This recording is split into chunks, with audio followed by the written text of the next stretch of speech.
Welcome to the Solano College Sports Network. We have an exciting one here on tap for you tonight as the Sacramento Dragons come into the house that Z built, Tom Zanino Stadium, to take on the Vacaville Bulldogs. I'm Robert Murray. I'll be doing play-by-play duties for you tonight. Joining alongside me doing color commentary, we got Domingo Daines and Daryl Johnson. And Domingo, I want to go to you first. These Dragons, they have a high-powered offense, and how can they get that going early and often here tonight?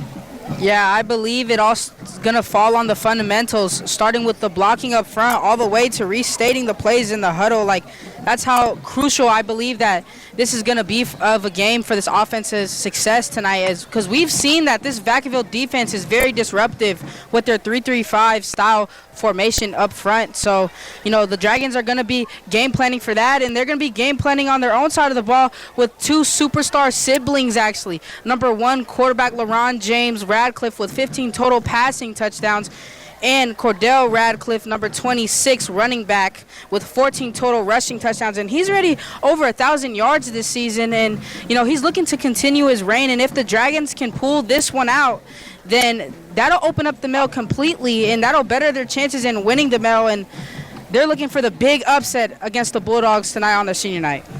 Yeah, let's see if the Dragons can, slay that Bulldog offense. Hopefully, Daryl, that these Bulldogs, they have a chance to do something special on their senior night, get a win in their last game, especially these seniors, especially the players you're going to talk about, Brendan Jackson here tonight. Oh, yeah, definitely. Brendan Jackson hopes to lead the Vacaville Bulldogs into another win. The dual athlete QB has been doing great. They initially had an 0-2 start, and now they're 5-2, 5 straight wins. This team is on fire, might I say. Then they got a run-heavy offense with Dylan Borgeson with approximately 500 yards, and Roman Connor Owens with 503 yards of their over 1,400 yards. So then we're going to talk about also how their O-line keeps the pocket clean and just steamrolls over defenders. Not to take away from their defense that just won a close game, 6-7.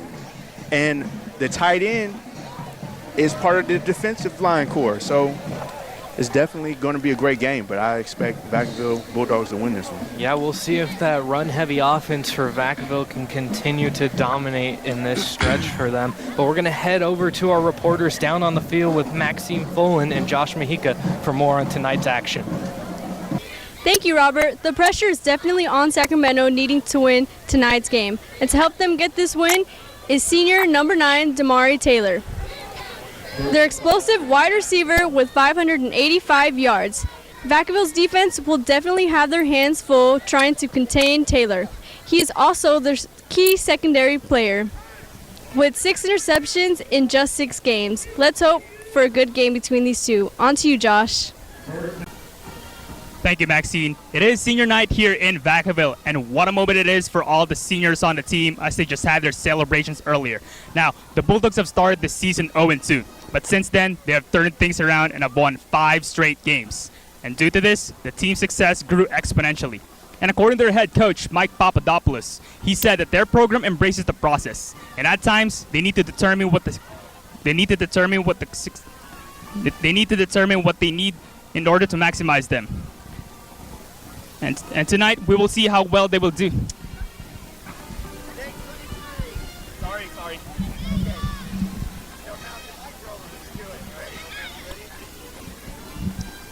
Oh my goodness, what is going on?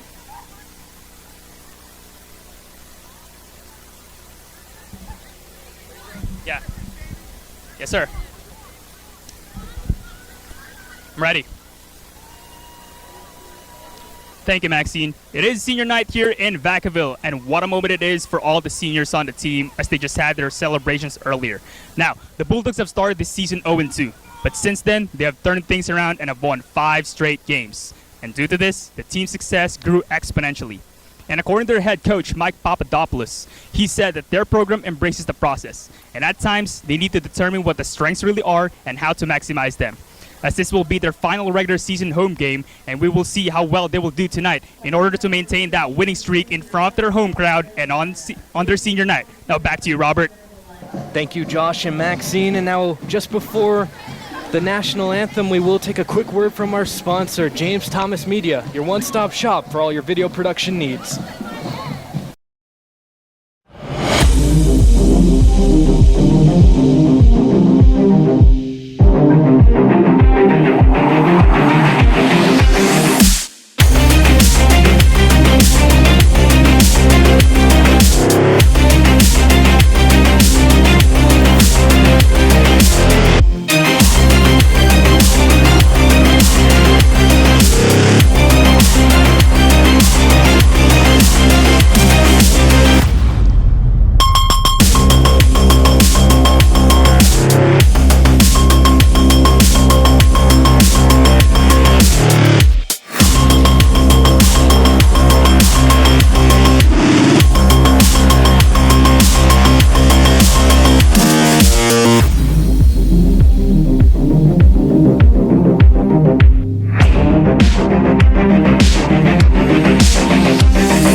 National anthem just concluded here at Tom Zunino Stadium, and with it being senior night, these two teams are going to be fighting for a light. Yeah, they're definitely going to be fighting for a light. As you know, this SAC team, they're coming in here to dominate. They're not coming in here to just lay on their side and let this Vacaville team have their way on their senior night. They're trying to ruin it. They're not trying to let them succeed. As they're at the top of the leaderboard in the male league. They're 3-0.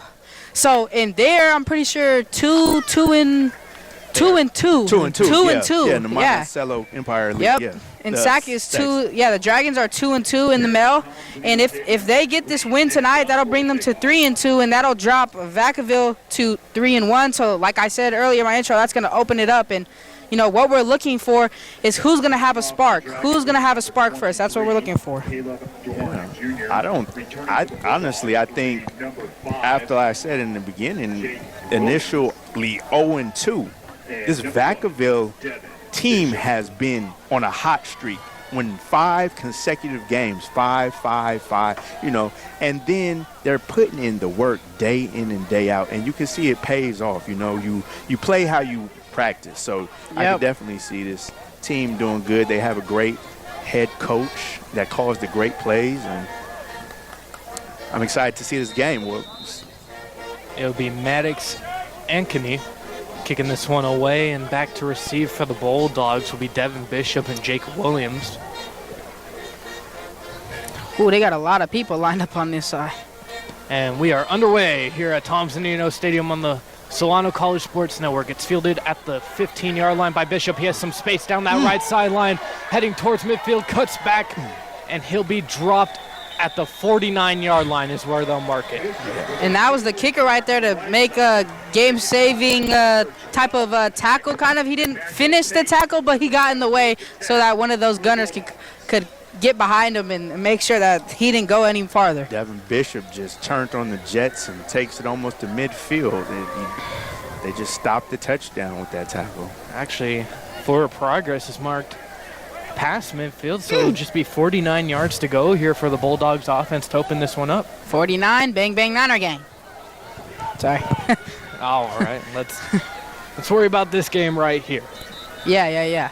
A lot is at the line, like you were saying, Domingo. SAC has an opportunity to get back in the Mel Conference, and the Bulldogs, quite frankly, have a chance to run away with it here tonight. Yeah, have a chance to run away and shut it out so that no one could chase them, and that they could have that home playoff game, you know, be the number 1 seed or in the Mel League. I don't know about the division because they moved to Division 3. They're not Division 2 no more, but they would be still getting that home game.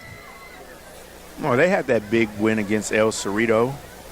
Absolutely. I remember that game. Top 9 ranked team in all of Northern California was the Gauchos coming into that game, and the Bulldogs had their way with them. Yeah.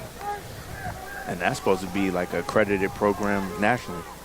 And the first play of the game is a handoff to Borgeson. And we haven't seen, you know, the games that we've commentated here for Vacaville, the Bulldogs, is that we haven't seen, you know, them start off in a offensive formation like that. They just run a gun-type bunch right there. And we haven't seen too much of that. So maybe they've game planned for this defense and that they're able to adjust and change the way that they play. It was a gain of 2 there on that first down by Bajorson. It'll be 2nd and 8. Brendan Jackson takes a snap, throws out right, wide receiver screen for Bishop. Makes one man miss, cutting back towards the middle of the field, but up that sideline looks to be just short of the first down. And that's more of the offense that we've seen from them before is those RPOs. Those RPOs, I've talked about it every single game that we've coached. I knew it was going to be an RPO before the play even happened, just because of the way that the formations aligns. And you already know that you got to stick to your guns when you're starting off a game. You know, you want to get that momentum going, and you want to get to what's got you there, get to your bread and butter, and that's what they're trying to do. And they might be doing it again on this side, except on a wider formation. Yeah, 3 receivers to the left on the strong side of the field. Jackson takes a snap, fakes the handoff, throws it out towards the left, and the intended receiver was Jake Williams just over his head. Interesting, might be going for it here on this 4th down early. Yeah, I think they're going to try to set the tone, and like I said, they're going to do it again, and they did. But unfortunately, that was just an overthrow there, and let's see what they can get cooking in that huddle. Yeah, he overthrew it on the out route, and well, you're more surprised there on the pass play on 3rd down. You got 2 of the better running backs in the conference, and Connor Owens and Bajorson, but they decided to throw, and it's 4th and 1 now. Yeah, so they might just go ahead and try to run this ball, and I think they are actually. I estimate another wide receiver screen with Devin Bishop. Jackson takes a snap, and it is a handoff to Bajorson. Looks like he picked up the first down. Uh-oh. What does the ref say? Might got to bring out the chains, possibly. First down. They're marking it a first down. Yeah, so it looks like. And that's that O-line I was telling you guys about, steamrolling defenders. Get out the way or get a cleat to your chest. Cleat to your chest, Antonio Brown version. Yeah, but it seems like this Sac defense is that they know what's coming. They know what's coming, and they know what they studied on film, and they're going to play their keys and do their job as an individual. Jackson out of that shotgun formation, motions a man Williams over to the right. It is a jet sweep with him going to that right side. Has some space over there. Pick up a gain of 8, maybe 9. Yeah, that's an amazing play call right there. We really don't see that type of halfback sweep coming from this Vacaville offense, is that we're usually conditioned to seeing that motion come across and that they're actually going to run an inside split zone, where instead that tight end goes out and kicks out the DN, but instead he followed it. The running back followed it, and he had 2 blockers in front of him. He got a solid amount of yards right there. Jackson in this offense taking advantage of that short field they're given, and this run play is swallowed up. It'll be 3rd down and short coming up. Finally stopped. Yeah, that was number 58, Teron Sago, and you said it, or actually, we were talking pregame actually about how he has 8 TFLs. He has averages 8 tackles a game. Yeah, averages 8 tackles a game. So he's probably going to be an unstoppable force in the middle of that defense right there in that front, as at the D tackle spot. Oh so, yeah. So he that had 48 tackles on this coming in the season. Yeah, see, 48 tackles. So that's probably why they're starting to get to this RPO pass game early. 3rd and short. It's a motion with Williams, but it's just a handoff up the middle to Bajorson. Looks like he'll have the first down easily. Yeah, good read option. Yeah, definitely. That was a very high-quality play right there. Have a jet motion, fake the jet, and actually have someone run right in the middle, run that dive into that A or to that B gap. I can't really see from here, but, you know, these are the type of play calls that they need to be calling in order to be continuing to get their running backs the yards and the touchdowns that we've seen them get throughout the entire season. You know, they can't be basic. They can't just run their simple inside zone because this Sac defense is ready for it. You see Williams, Bishop, and Golden on the left side, but it'll just be a run again. And look at that space. Bajorson up the middle, touchdown Bulldogs.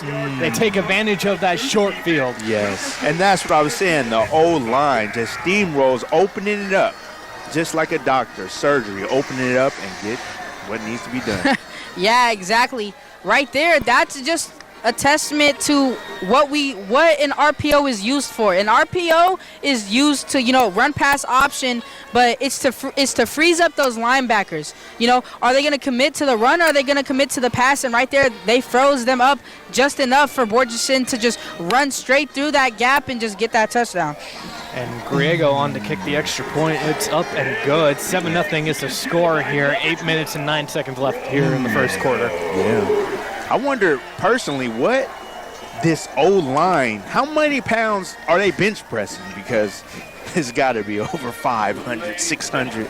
The way they just push people over, just like Jenga, they just topple over every time. Well, the weight room is really important for those offensive linemen and probably eating as well. You got to get on a good diet, build that muscle, build strength as well. Definitely. I think that with these coaches, that's what they call upon most of the time, is that they make sure that, these players are having good nutrition, they're getting their lifts in, they're doing what they need to be doing outside, on and off the field. So this is an example of what they're doing off the field.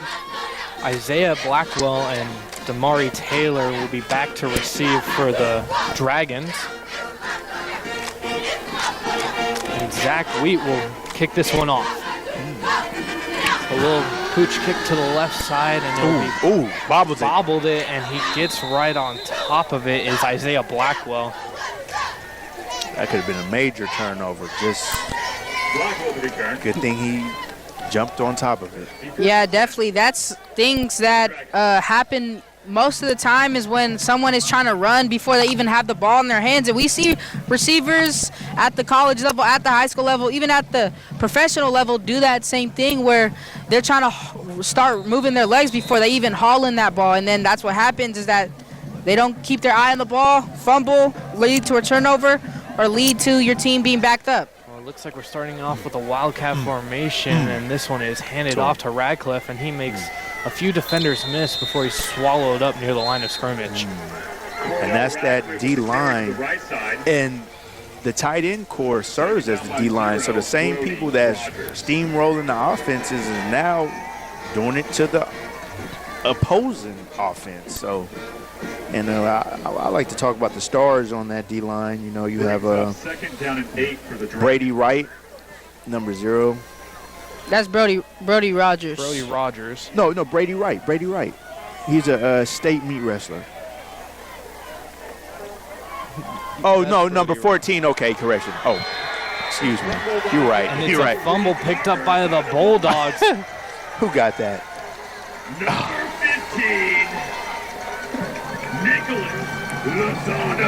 Nick Lozano able to recover that fumble right there, and what a swap in field positions as LaRon James Radcliffe's on the sideline but doesn't have a helmet on. Yeah. So you got to be wondering what's happening there. Yeah. Yeah, Brody Rogers, his father Josh, he was a Bulldog alum, and he played at the collegiate level. Oregon Ducks, and holds the strength record there. So I can see he's benching. His son must be benching. Oh, there you go.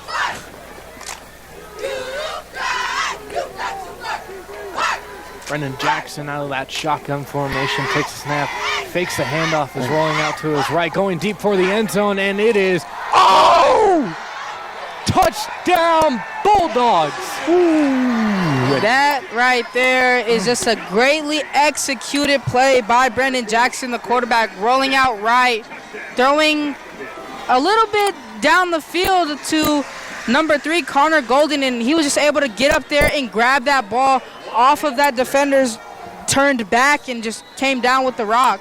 And now they're up 13-0 now. Yeah, just a little over a minute on that drive, not on that drive, but has passed since they scored their last touchdown, and it will be 14-0 here for the Bulldogs. He just put the Jets on them. Yeah, that was just purely Blue speed. Angel style. Purely speed right there by the receiver number 3, Connor Golden. And just to have that connection with your quarterback for him to know, okay, I got my guy beat. He looks down the field, and he trusts his guy to come down with it. Even though the defender is a little bit there in coverage, a little bit beat, but has his back turned, he trusted his teammate. He trusted the receiver, threw the ball, and he came down with it. It was doomed from the start. I seen he had that takeoff speed, just like a jet, Blue Angel style. Just Number 9, Damari Taylor. Number 0, King Maston will be back to receive this time. So switching it up. Isaiah Blackwell no longer on that kickoff return team. Maybe after that muff. And it comes to the left side, and they're going to let this one bounce, and Taylor picks it up, making a few defenders miss, getting towards midfield, and he'll be pushed out of bounds near the 45-yard line. I think that's what this game is going to come down to, forced sack. You know, number 9, Julian Garcia, was able to take it up there, is just the grittiness and just to have that dog in you. I feel like that's what this team has always had. Number 9, Damari Taylor. I accidentally read on the Vacaville side, but yeah, Damari Taylor is actually a big playmaker. You know, yeah. His longest play for 99 yards, and he's averaging 36 yards per catch. And he's definitely one of the playmakers, so expect him to show up for the Sacramento Dragons. Yeah, when you're averaging 36 yards a catch, you are definitely labeled as an explosive athlete. Wildcat formation once again. And is taken to the right side, has a first down, and more running over a few defenders is King Maston. And we're so used to seeing number 26, Cordell Radcliffe, actually getting the carries, but he's actually setting as a kind of a fullback in a way, and he's laying people out. I just watched him clean out like about 3 people. You know, one of those linebackers on the Vacaville side, he's kind of taking a deep breath because, you know, he just got what'd you say, Daryl? A cleat to the chest? When you get ran over, yeah, you know, yeah. Move, please, get out the way. Continuing with that Wildcat formation, Maston takes it to the right side, and Radcliffe, just that lead blocker for him, picks up 5 on the play. Yeah, and you can see, or we can see, LaRon James Radcliffe, he's pacing up and down that sideline. Looks like he's trying to get something right on that lower body maybe. Yeah, I see him stretching to the right. And we do have an injured Bulldog on the field. It's going to be Brody Rogers. Oh, actually, excuse me, number 6. Number 6, Dino Minicow. And he's trying to limp this one off right now. Ooh. Yeah, he looks okay. And the coach is telling him, don't try to run off if you can. And trust me, that feeling, especially those lower leg injuries, they are very not fun. It's either you don't feel the pain at all because it's that bad, or it stinks. He's walking off on his own power, so gingerly. That's a good sign, but he's hardly putting weight on it. Okay. He has a pretty good limp going to him right now, as you can see that he was just on the screen right there. But back to this Wildcat formation. I think they're going to call the same. They're going to have the same formation. I don't know if they're going to run the same play. They might try something different here. I don't know. Just Maston maybe. running as that Wildcat quarterback. And, yep, it's the exact same play we've been seeing. There is a flag on the play, so this one will be coming back. Looks like holding. Yeah, they're going to call holding on whoever was blocking number 0, Brody Rogers. He came in there. It was a disruptive force. You know, he read that there was going to be a down block happening, and he cut through it and got in front of that rushing lane, which caused the flag to come out. Yeah. Well, and Brody Rogers leads this team in sacks with 3 for the Bulldogs, so quite a disruptive force at that DN position. Definitely, and not only like in the pass rushing game, in the run defense, he's also very disruptive force too. Is, you know, the fact that we're even kind of seeing him play at a high level like we have been is like, because, you know, a few weeks ago, 3 weeks ago, we saw his thumb kind of pop out. And, you know, he popped that thing back in place and said, let's go, baby, I'm ready to play. And so, look, he has three receivers right in front of him, and he's not afraid. If anything, he's striking fear into that front receiver right there. He's ready to go. It'll be a handoff to Radcliffe this time, and this one goes nowhere. The Bulldogs are all over it. It'll be 3rd down and long coming up. I see the Sacramento Dragons, they keep on trying to target the left or the right with the stretch or the toss because they're trying to essentially avoid the inside run because you got the big boys in there. And don't run it through them. Don't run into a brick wall because that didn't go nowhere. Yeah, because I think that this front 7, they're actually running a 4-man front, and usually they don't run a 4-man front. They're usually running, like I said at the start, a type of 3-3-5 type of style formation. But, I think that they knew coming into tonight's game that they're going to be going up against a run-heavy team. So they brought down another man to come play in the run defense, and they're still running with those 3 linebackers with Roman Connor Owens at the Mike position. This will be 3rd and 15 coming up here for the Dragons, and rolling out to his right, passing it, and it'll be 4th down, but good throw by Mathis. Or excuse me, Maston. But there is a flag. And we will have holding on the Dragons, but it will be declined, so we do have 4th down coming up. Sacramento's decline, which will bring up 4th down for the Dragons. Yeah, those fundamental mistakes push you back, and now you're contemplating, should we go or no? We're down 14-0. You don't want to give your opponent good field position, or you might want to just take the 3 but Dragons, they're kind of desperate for offense right now, considering how fast these Bulldogs have scored early on in this game. Yeah, and they're just going to try to keep themselves in this game. And it looks like their coach is having a little bit of a terse conversation with the entire offense right now. And they're going for it. And they're going to go for it. What do you think is going to happen, Robert? I honestly don't know, whatever they want to call it. It's definitely Give not. it to your playmaker. Throw it up. Oh, wow. This is something Maston different. taking it to the right side, bowling over a few defenders. He has the 1st down and more. And they're exposing the Vacaville secondary. They're not going inside. They're going far right. And 1st down. Wow. That just shows their confidence in their team, in their players, in their superstars right there, is that they were back 11 or 10 yards from the 1st down, and they said, man, I don't care. I'm still going to go for it. And that's what just shows, and like I said, that's that tough football right there, tough football. Man, he drove pretty good. Just kept pushing legs. Approaching 3 minutes to play here in the 1st quarter. The Dragons are down 14-0. But they are driving. They are inside the red zone. Can they score right here? It is a handoff to Radcliffe, and he is down after a gain of maybe 1. And from here, it looked like that was a great play by Roman Connor Owens, coming up from that Mike position and really mirroring the steps of the running back. But to be honest, I don't think that Radcliffe was down. I don't think that Radcliffe was down, and that was just a bad call by the ref and blowed the whistle dead. I seen his knee tap the turf. Elbow or knee, one or the other. Ref indeed ruled him down, so we'll be 2nd and 9 coming up, 2:20 to play here in the 1st.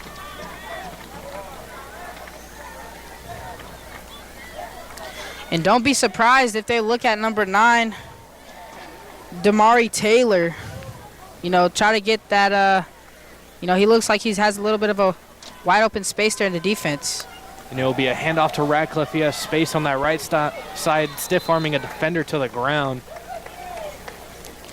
Slowly but surely, they keep on eating at the Bulldogs secondary, getting to the 2nd level because they're not going inside. And, that's a great run by Radcliffe. He's over 1,100 rushing yards on the season, 14 touchdowns, 9.6 yards per carry coming into this game, and he's a force to be reckoned with also. So he's like, we're just not going down like that. We're just going to continue to try to win. But I don't. Yeah, and I think it's insane to say a stat line that he's rushing almost about 190 yards per game, but per rush, like you said, 9 yards a carry, which is that's insane. And when you have someone like that, you just keep using them. It'll be handoff to Radcliffe once again, stiff-arming a defender on that right side. Can he pick up the 1st down? And it looks like he has it. more yardage, tackled by number 3, Connor Golden, and number 17. Excuse me, he is just short of the first down marker. Down. Yeah, and they're having a hard time tackling him, the secondary, and he's 205 pounds, 5'10", so that's just solid, and center mass, going at that. Yeah, very balanced. Gotta learn how to wrap up. Very balanced there. He was still able to stay up after the end of that play. Maston still running that Wildcat formation, hands it off to Radcliffe, and he is wrapped up immediately. Does he have enough for the first down? And it looks like he does. Right. But Dom and Rob, you guys see the difference when they run on the inside where they're not getting these 7, 8-yard, 15-yard runs versus to the outside. What can you guys speak on that? Yeah, and when you have a defense that has 7 men, boys, whatever you like to call it, players in the front, athletes in the front, that's what they're game planning for. They're game planning for that, that inside zone, that north to south football. But right now they're using that speed to get east to west, and it's working. And here they come with their split back set. Laurel Mack in the backfield with Radcliffe, and it looks like we are going to run it, or pass the ball at first, but Maston just decided to take off with the football. Yeah, that was an RPO peak where they wanted to see if the receiver had the advantage on the slant, but he wasn't. He was covered under, so he just took the ball and ran. Yeah, definitely. He was looking for a little quick play. And like I said at the start of this game, if there was a miscommunication there on the play call, they need to make sure that it's executed perfectly. Execution is what's going to bring them to a win in this game, because this Vacaville defense is very disciplined and is coached very well. So they need to, use this timeout and, come up with a game plan of how they're going to get into this end zone as they're right here and not turn the ball over. 23 seconds remain here in the first quarter, and I think the biggest story of it so far is LaRon James Radcliffe not playing. Yeah, I mean, we talked about him. I talked about him at the start of the intro of this broadcast, and I think that what they're trying to do right now is that they're trying to use the versatility of number 0, King Maston, with that Wildcat set. This Vacaville defense, they probably were watching film this entire week and was thinking that they were going to see LaRon James Radcliffe at quarterback, or maybe they're going to pull him out, or maybe he might be injured because... Well, from what I've been seeing on the sideline, James Radcliffe has been kind of grabbing at his hamstring a little bit when he's talking to teammates. Does have a helmet on. Looks like he's trying to keep it loose and get it warmed up. Maybe he could give it a go later on in the game. But right now, we got to worry about these Dragons driving, and it's 2nd and 10. Yeah, definitely, and if I'm them, I'm going to what's been working. Like Daryl said, that east to west running. Get to that outside. If I was them, I'm serving up a play call that's getting them to run a little bit of a stretch. Their running back sweep to the left side, because that's that side that has more field over there. So right now they're actually in a perfect formation for that. Have number 5 lead block.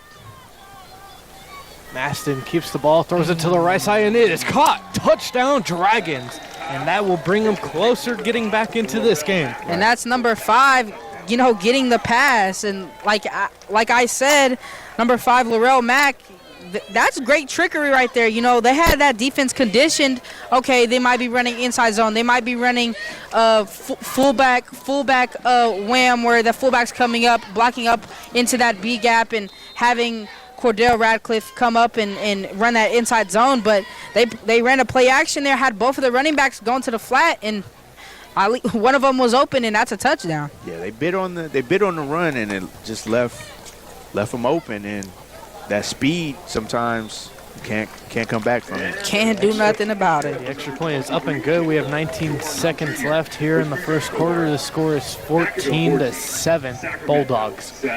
That's right. Sacramento Dragons had most of the time of possession for this quarter. I wonder how that's going to play out if the Bulldogs are just explosive and just scoring at will, like within a minute or two.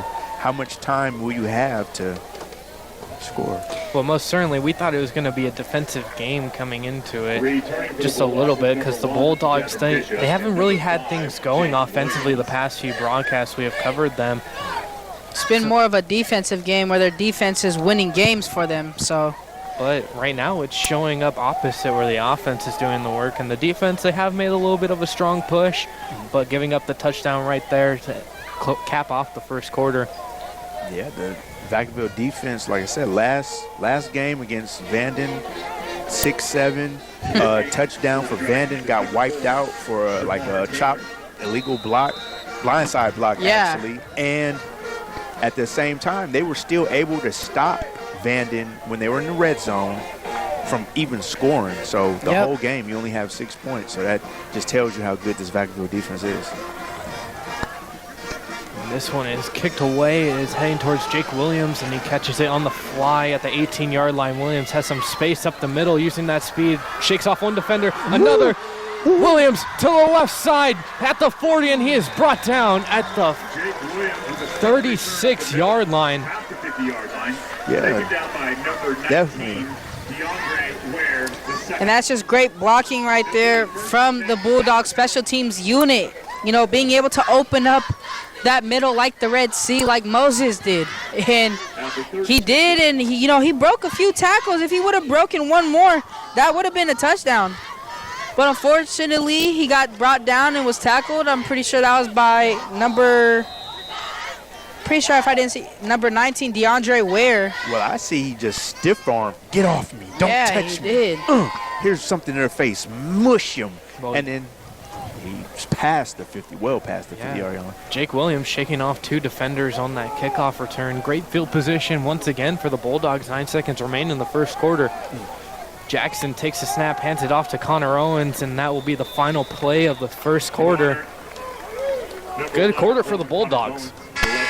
Yeah, I think it's good. It was a good quarter for both offenses. Definitely. I feel like that the SAC team, or the Dragons, had to work a little bit more for it, but they're showing that they're still in this game and that they're going to play bully ball. Pretty much. They're going to play bully ball, and they're not afraid to, call their superstars' numbers and start running people over. And the same thing goes for this Vacaville Bulldogs team, is that they're calling multiple people's numbers. They're calling units. They're calling that special teams unit to put them in great field position. And on both of their offensive drives, is that actually all three now, they've all been in the Sacramento Dragons' own side of the field. They have not played on their side of the field yet.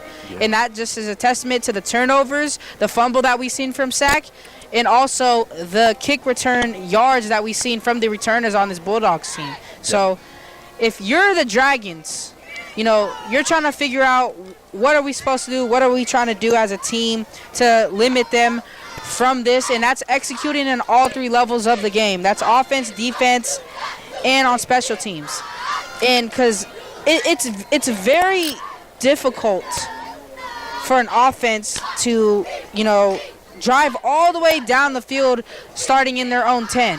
So if they can just focus on the little things of trying to hold this Vacaville special teams unit in their own side of the field, have them actually be able to drive, then maybe this game could be totally different. But right now this Bulldogs team is dominating. Funny how the little things is what wins you games. Jackson bobbles the snap, but it's an end around for Bishop, has some space on the left side, and I thought there was going to be a block in the back on that play, but the flag stays in the referee's pocket. That definitely was a block in the back. That's that speed of Devin Bishop just continuously just going. We seen him earlier on the wide receiver screen just take off. This brings up third down short from the 27-yard line for Vacaville. Absolutely. The speed of this Bulldogs offense is really what carries them. Brendan Jackson does a great job at quarterback, managing the game. 68% completion, 97.7 QBR. Just does what he needs to do down there on the field. Motion to man over, it's Williams, and he'll take the end around this time. Williams has some blockers on that left side and has enough for the first down. And they're both going to the same thing. They're both going, we're used to seeing this Bulldogs team running that inside zone, running, like we said, that's north to south running. But both of these teams are going to outside zone plays like halfback sweeps and stretches and stuff like that. So that's what we're seeing for both of them. They're mimicking each other right now as an offense, and it's showing as it's really going to come down to which defense can make an adjustment. Yeah, more of that east-west. Brendan Jackson hands it off to Connor Owens on the left side. Connor Owens makes a few defenders miss, and he is brought down near the first down marker. And Dom, you mentioned that both of the offenses mimicking each other in plays and stuff, which I agree. But Vacaville has been explosive. It only took them like 10 seconds to get within the red zone, where Definitely. Sacramento Dragons aren't going to have enough time if they're just getting these few 3-4 yards, 5 yards for 7-8 minutes a quarter. Well, that's the thing is these Dragons, they're going to have to wear down that Bulldog defense when they're on offense. Definitely. It might come back to bite these Bulldogs not wearing down that Dragon defense enough, but it's another end around for Williams. He has enough space on that left side. Is he in? Yes! Touchdown Bulldogs. 10 seconds. And that's just great play calling right there by the coach, knowing that, this defense is geared up and ready for that inside zone, but was able to get that stretch or get that jet sweep. And, that's what happens when you give these different looks. When you set a guy in motion, but, you don't give it to him. When you set a guy in motion, then you give it to him. When you set a guy in motion, then it's a jet sweep, or it's an end around, or it's an inside zone that turns into a special play or RPO. That's what happens when you have a versatile type of offense, when you're able to create different looks. You'll be able to create different plays with the same look, and that's what they're doing, and that's what just happened right there. And that's attributed to the head coach, Yeah. Mike Papadopoulos. And, he's great special teams, great play calls, and now you have Brendan Jackson, the quarterback, or should I say general, putting it all together. Awaiting word on the penalty. The touchdown is good, but after the play we have an unsportsmanlike conduct on the Bulldogs. Or excuse me. I don't know who they called the penalty on. Yeah, we don't. They might have called it off. Well, the extra point attempt is up, and it is good. It's 21-7 here in the second quarter. 10:52 here to play in the half. And it looks like LaRon James Radcliffe's day might be done. He has the ribcage protector off, just sitting on the bench right now. Not a good sight for these Dragons. Yeah, and it looks like they're just going to face a little bit of adversity right now. And, there's a number 50 or a few of his teammates coming up to him and asking him, what's going on. And, you might be right. He might be done for the night, and that's a little bit of adversity for this Dragons team. But, that's something that they haven't handled before.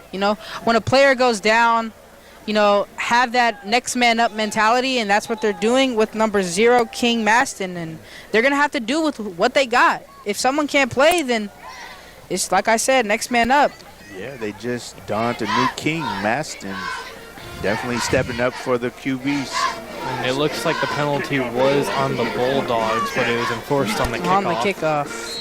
And you might see a King Stalker get in the game. He is listed as a quarterback on the depth chart at some point in this game if the Dragons don't like where it's going with Maston. And this kickoff is a little pooch to the left side, and Blackwell will bobble it once again, but thankfully it went out of bounds. And Blackwell is he's just confused with himself right now. Yeah, the coach is talking to him, reassuring him, like, just keep your composure, mistakes happen. Well, Isaiah Blackwell usually has some sure hands, has 3 interceptions on the year, so. That definitely shows that he can definitely catch. And, as a player that has had those 2 miscues, you have to tell yourself, okay, yeah, I had that, but we can't let that bring us down, because once that brings me down, then it's going to start affecting the rest of the team. So you got to just rise up to the occasion and think next play. Think next play. We got Maston and Radcliffe in the backfield. It's a Snap to Maston, keeper with him. He'll move to the left side and is pulled out of bounds after a gain of 5. Yeah, and they're getting a lot of yards on this rushing attack just every single time. It's either going to be 5, 4. It's going to be either 4 or 5 yards, or it's going to be a big play where they're getting 13, maybe 10. It's like a lottery. And they're avoiding the big boys in the middle of Vacaville Bulldogs' defensive line. They're avoiding them, so they're going wide left now instead of wide right. So yeah, exactly. when you respect that. When you have Menikow and Rogers on that D line, that's a tough front to go against. They got Brady Wright and Brody Rogers. Maston seeing that wildcat formation a lot here tonight, but it's a handoff to Ratcliffe, and he has a gain of 4. Yeah, I'm telling you, it's either going to be 4 or 5 yards. That offensive line of the Dragons, it looks like a lot of people, was able to come in there, right? The defensive front was able to get into that backfield pretty fast, but the fact that he still even got 4 yards is crazy, because that shows 2 things. That's either means that this offensive line is looking to go straight for that second level, getting a little tap on the front 4, and then getting to that second level and, letting their running backs or their quarterbacks make some room and juke some space, or, this lineman is really just driving them back. Maston takes a snap, hands it off to Ratcliffe once again, and he's just running through defenders. Looks like he has just enough for the first down.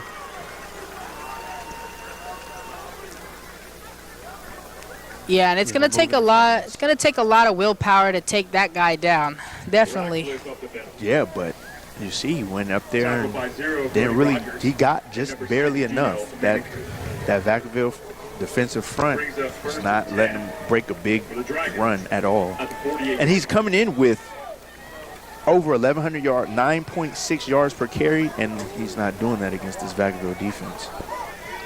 Well, especially when you can know that it's just the run right now, especially with the starting quarterback out, Radcliffe, as Maston takes this one to the left side, and he has a gain of 9 on the play. Excuse me, for progress. Looks like he has enough for the first down. And that right there, that was great pursuit by the Vacaville Bulldogs defense, but just took a little bit of an angle to where got a little bit behind him in Roman Connor Owens, that Mike linebacker position. As a middle linebacker, you're like I said earlier, you're mirroring what the running back is doing or what the quarterback is doing. And at that Mike linebacker spot, you gotta relay the communications to the rest of the defense. Maston takes a snap, is off to the left side, and the Bulldogs are finally all over this one. Right. And now the defense is starting to make adjustments. We're starting to lean towards that side because we're anticipating that you're going to be doing that because you're avoiding us. So now we can run commit to the left or the right side because we know you're not going inside. Not inside my house. We closed the door for that. And like I said, Roman Connor Owens right there, he was able to get into that backfield, was able to make a play. And like I said, he needs to communicate as the Mike linebacker, and that's what he's doing to his other linebackers right there. And I wouldn't be surprised if they're on the same page now to, make sure that this rushing attack isn't going to go nowhere. Yeah, approaching 7 minutes to play here in the first half, and the Dragons are driving once again. As Maston takes a snap, looks to throw, and it's over the middle, but incomplete. The intended target was number 13, LeAnthony Smith. And like I said, number 11, Roman Connor Owens, relaying the communications to the defense. That's just great play recognition by the Mike linebacker. He was able to read, okay, wasn't a run this time. He showed a blitz, backed off. He's seen 2.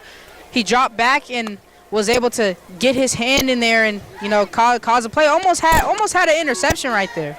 And King Maston is labeled as a running back, so him stepping up to be the substitute quarterback, is big, and is really showing that he needs to start throwing those dots to his receiver. But yeah, start building that confidence in Maston maybe here early in the second quarter. Maston takes a snap, is looking to throw. He has the left side for Ratcliffe. Makes one defender miss. He's going up that left sideline, just driving forward, and he's near the first down marker. Yeah. And that's a big boy. Cordell Radcliffe, oh man, and like I said, big legs, and he's continuously pushing. He's not letting anybody take him down, and he has that determination and will to overcome adversity. Yeah, and his stats can speak for what he's been able to accomplish this season. To be a person who has 1,100 rushing yards with 14 rushing touchdowns, that is a lot. That is a lot to do, especially at the high school level. So, you know, he's going to have this never-ending fire in his heart to keep pushing. Aston takes a snap, is going to the left side, just running through defenders, trying to pick up the first down, but he won't get it. Turnover on downs forced by the Bulldogs. And they're making that adjustment. Run, commit, blitz, run. I hear the whole team communicating with each other to make that stop, and it's great teamwork. You know, just being able to just communicate what needs to be done instead of making excuses. Yeah, that might be a situation there where you have to trust Maston to throw the football there. It's fourth and short, I understand that, but it's not short enough to where you could run and get the first down, in my opinion. Yeah, and I know that it worked, you know, that first time when it was 4th and 11, they were able to get 11 yards, but, you know, not every single time that's going to happen. I mean, yeah, you can trust in your superstar players, but it gets to a point to where, you know, you're going to have to start switching it up, call a different play, because then the defense is going to get conditioned to what you're doing, what you're calling. So, and that's what happened right there, and they were able to stonewall them. Jackson takes a snap, fakes the handoff, looking for Bishop down that right sideline as Jackson rolls out right, and he is brought down out of bounds. Jackson gets up, looks to be okay. Nice play action. Unfortunately, the pressure came. He had to escape the pocket, get a couple yards at least. You never go broke taking a profit. Well, you can see Devin Bishop down the right sideline from our point of view, just throwing his hands up. He thought he was wide open in his opinion. Yeah. And you speak of Devin Bishop, man. He's a leader in receiving yards, and, you know, his father, Devin Sr., played for the Denver Broncos, you know, at the professional level. So they got cheat codes on the Vacaville Bulldogs team. Interesting note right there. Former NFL father explains the hard work and the ethic he has playing the game of football. As it's a motion over from Williams, but it's just a handoff to Bajorison. That was a great tackle there by number 5, Laurel Mack. As the PA announcer says it exactly at the same time as me. And this Dragons defense, you know, they're playing their keys right. They're doing it right. Number 24, the edge rusher right there, he was able to play down the line, and that's what you're supposed to do as an edge rusher on run plays. Play down that line if you're on the far side. You know, look for that QB run if it's there, QB contained, and then if it's not, run down that line. But, you know, he was just a little bit short just to make that tackle. Jackson takes a snap, looking right, throwing that way in, is caught by Brody Rogers. He is brought down after a gain of 8. Yeah, Brody Rogers is a big boy. We have a little fight over the football. It's a completed catch, and whoever that is for the Dragons is not letting go of the ball until that whistle is blown. It looks to be number 11, Makai Little. Hey, I said they're gonna try to play bully ball. They're gonna try something. Almost like that play last night in the Cincinnati Bengals game versus the Steelers, where the corner for the Bengals just ripped the ball out of DK Metcalf's hands. Yeah. I actually didn't watch that game, but there was a play like that. Can't remember the corner's name, sadly. That's going to be a TikTok clip. A meme. Well, well, second and short coming up for Jackson in the offense. He takes a snap, fakes the handoff. It's an end around for Bishop, and he is brought down. Good arm tackle right there. Definitely. And that's just a great play right there. To be honest, that's a great play by the offensive lineman that was able to go across the entire formation, was able to get that lead block right there. And in that end around, those are the things that you're supposed to look for as a defensive player. If you see a pull, that's where the ball is going to go. They're not going to just pull a lineman for no reason, and that's the things that you got to look for. Fans in front of us are a little concerned with the bugs here in Vacaville. As Jackson takes a snap, hands this one off to Williams on those end arounds. They've been a good play for them today, but A gain of 3 right here. Definitely. Constantly running 4, 3 yards, time of possession going down. Not enough time for your opponents to actually even possess the ball, so they're not going to come back in this game. Yeah, men act tough until a little bug is around. Now that thing was big. That thing's not a little bug. That's not those little bugs that we've seen. That is like, it looks like a beetle. I mean, this Vacaville Bulldog team is squashing the competition. I see the Just as they squashed the bug. Hey, there you guys go. I'm loving what I'm hearing right now. Jackson motions a man over once again, but this play will be blown dead immediately. False start. False start. Offense will push him back 5 yards. 3:19 here to play in the first half, and Bulldogs are pretty much just dominating this one right now. Yeah, definitely exponentially. That's how they're beating them down. They're beating them down exponentially, just by the score, by the yards. You know, if you were to compare these two offenses, or the amount of time that they've had possession of the ball, that's what they're doing. And like I said, it's 21-7. Jackson takes a snap, hands it off to Bajorzen, who cuts to the right side, and he is called out of bounds at the line of scrimmage, at the line of scrimmage, or the original line of scrimmage, just 1 yard past that. Brings up 3rd down and 9 for Vacaville. So 3rd and 9 coming up. Score is 21-7 here on the Solano College Sports Network. This is the first time that we've actually seen some type of adversity for this team. Some type of adversity for the Vacaville Bulldogs team. It's been going their way all night.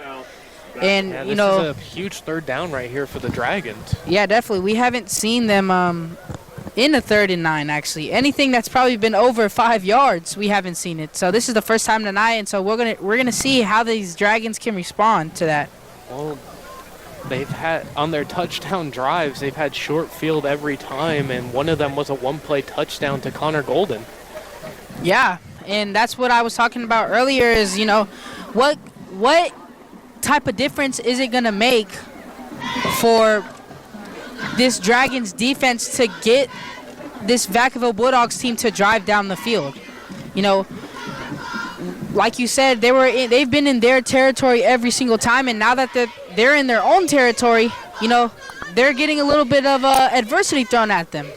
And that's because, they've had short fields, like you said, and I said it earlier too, is like, how different will this game be if they do have to drive down the field? So we'll see what they can do, as they have a running back. They're actually running empty.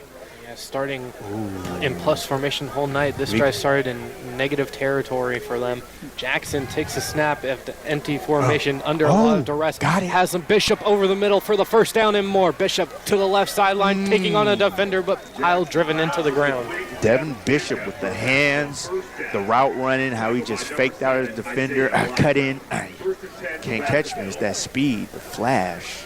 And Sonic the Hedgehog. Yeah, and that was just an amazing play call right there, I'm going to point it out right now, Daryl. You almost sounded like that Usher meme where he's like, oh, watch this. Daryl has an old soul. Indeed. But, yeah, that was just a great play call right there. They had a little bit of a drag to, catch those linebackers' eyes and had that dig go over them. Motion coming across the field. It's just a handoff to Bajorzen, and it goes for a gain of 4. Yeah. We're going to run out the clock. That way you can't get the ball back and start this second half, and it's just strategy. And just under 2 minutes to play here in the first half, and the Bulldogs are looking to put this one out of reach. Yeah. I wonder if that played a impact the Sacramento Dragons replacement QB can't get it to the playmaker, Damari Taylor. Jackson takes a snap in, the fumble, ball's on the ground, who has it? Fumble, Bulldogs recover. Looks like the Bulldogs will recover. Great job by Bajorzen Recovered by Bajorzen. to get on top of that football. That's a heads-up play. See it on the ground. I'm not trying to get extra yards. We just make sure to maintain possession. Yeah. There's just for the Bulldogs. So it'll be Definitely. another 3rd and long coming up as we approach a minute to play, and surprisingly enough, we're not taking a timeout here if we're the Dragons. Yeah. I didn't even know it was the second quarter. It's a pass. Let's see that arm. Jackson throws to the left side, overthrows Connor Golden as Blackwell tried to make a play on it, trying to add to his second place in interceptions on the team with Yeah. 3. Almost could have made it 4 right there if, he would have got his eyes back just a little bit, maybe a split second, maybe one more second just to look back. But that was still great coverage. And, Brendan Jackson, that was a little bit of an errant throw, passed it a little bit behind him. But, they're actually going to go for a deep field goal. We're going to see a 45-yard attempt here Rome Griego. from Rome Griego. And he broke his collarbone at the start of the season, and now he's back. And this play is blown timeout. dead. And it wouldn't have Griego made it. missed to the left, thankfully. Tried It to was ice blown the dead kicker. for him. Sacramento calls a timeout. Tried to ice the kicker. They called a timeout, and it might. This might Bite come him. back to bite them, though. Griego missed the kick wide left. Yeah, now I get to get practice, what I need to work on, make the proper adjustments. I think this is the first time in my history on Solano College Sports Network that I've been here that I've seen a 30-plus yard attempt for a field goal. Really? Yes. I seen one that was a little bit of, I don't know if it was deeper, but it might have been around the same range here. But my freshman year, when I was at Rodriguez High School, when we played American Canyon, week 2, the varsity team, we had Malik Dawson as our kicker. And What school? Rodriguez. Okay. Malik Dawson, he was on the varsity team, and he was actually our D lineman, but he actually played kicker too, and he booted it in for the game-winning field goal around the same range, and I just couldn't believe it. Wow. All right, we're on the left That's talent. hash. Griego getting ready to set up his 45-yard attempt once again. Let's see if we got it. Missed before the ice. Can he bounce back and make it here for it to count this time around? And here's the snap. The hold, the kick is up, and it is no good. Griego misses to the left once again, and that will be No good. pretty good field position with 47 seconds here in the second quarter Right. for the Dragons offense to potentially put something together. Yeah, potentially put something together. They're in a little bit of a better field position right now, at about like the 35, 34 maybe. It'll be where the ball was kicked from, so they'll take over, I believe, on the 35. Oh, it looks like the... Or Oh, was it where the ball was snapped, excuse me? it might have... But I want to see if they can get the ball to their playmaker, Damari Taylor, and he had a 99-yard play, averaging 36 yards per carry. And Why are we calling a touchback here? That was a missed field goal attempt. That's interesting. And these are the things that we've, we've talked about this in the broadcast booth multiple times, that these refs, maybe we don't know what we're talking Yeah, about. maybe we don't know the rule But- here at the high school level. yeah, high school. I don't know. There it is. Let's see if they get it to him. Going deep down the right side, and that's it him. is caught That's him. at I the to- 50-yard line. That's him. I'm telling you. It's Damari Taylor hauling that one in Maston this time First down. with a good throw. Yeah, and he put his all into that one, even though it wasn't that far, but it looked like he had to chuck that thing. But, like Daryl said, he said, maybe let's see if we can get a shot. This is 41 seconds left in the second quarter, about to go into half. So, why not? Right. Why not go, see what we can get with this ball? And that was an amazing play by the receiver. That was number 9, Damari Taylor, like you said. He had a 99. You said what? 99-yard play. 99-yard. That's his Longest play of the year. Longest 99 play. I yards. mean, that's a longest play that almost anyone could have, unless you return the kick from all the way back in the end zone. Exactly. Right. And we got to ask our colleague Holden Beers next time during film study about the mechanics by Maston right there, seeing if he could get more on that throw. Oh yeah, maybe step into it. step into the throw and not just The former use all high arm. school quarterback at Justin Siena holding beers might have a little bit of comments on that one. Yeah. Oh, yeah. That throw, I didn't think it But was it's a good throw nonetheless.